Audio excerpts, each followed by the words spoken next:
watching me on YouTube. I don't know the areas here, but I'll tell you about the areas in Birmingham. Sparkbrook, Sparkhill, everybody wants to become a gangster. Every single youngster wants to be a gangster. Because they see these bloodsuckers who are driving their £50,000 cars, who haven't worked a day in their life, who have sucked the blood of other innocent people by pushing drugs.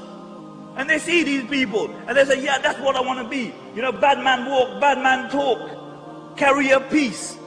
What kind of people are these really? What kind of people do you imitate?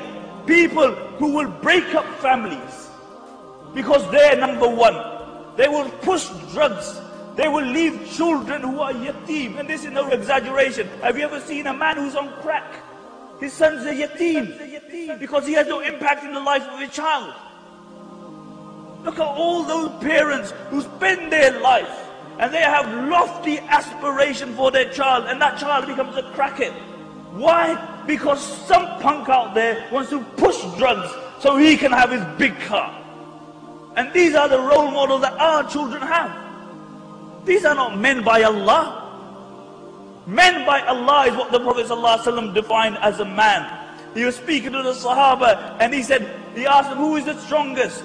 And the Sahaba said, it's him who can overpower him. It's him who can overpower him. The Prophet ﷺ said, it's not them. It's that man that when he becomes angry, he can control his anger. Because it's easier to punch out somebody's life than to forgive that person.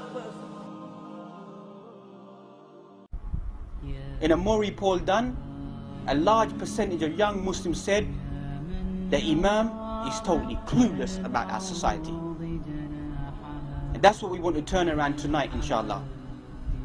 That there's some Imams, we're not clueless, we're on the road just like you're on the road. But our way on the road is different from the road you're upon. Has it not become, unfortunately, a common trend that Muslim youth, they drink alcohol, whatever the names may be, whiskey, brandy, rum, vodka, beers, ale, whatever it may be. Common practice that Muslims get drunk, get legless, can't find their way home, abuse other Muslims while they're making their way home.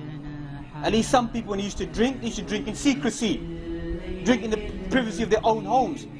But now we find that people out in the open, behaving like disbelievers. But then some Muslims may say, well, you know, I don't drink alcohol. I take some mild substances. I smoke drugs. Tell me in the Quran, where Allah said in the Quran that cocaine, crack, smack, weed, skunk, marijuana, spliff, reefer, dope, white lady, coke, smoke, brown, Charlie, whatever name you want. People say to me, give it to me from the Quran and I'll give it up today in my life.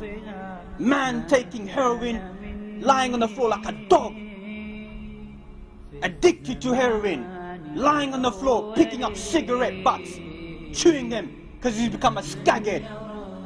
That's how low our community's fallen down.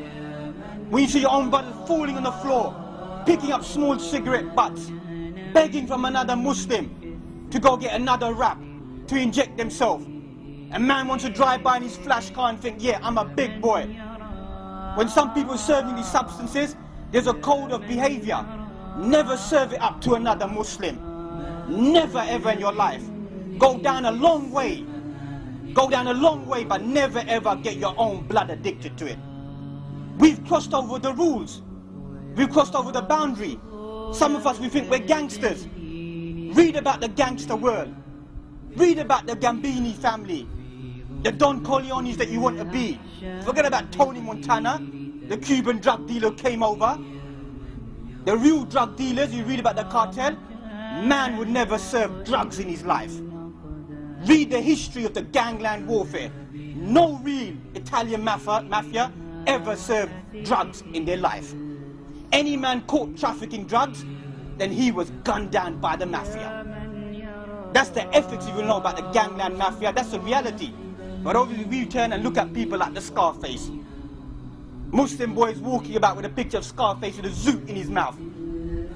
Go and read the history of Scarface. Who was Scarface?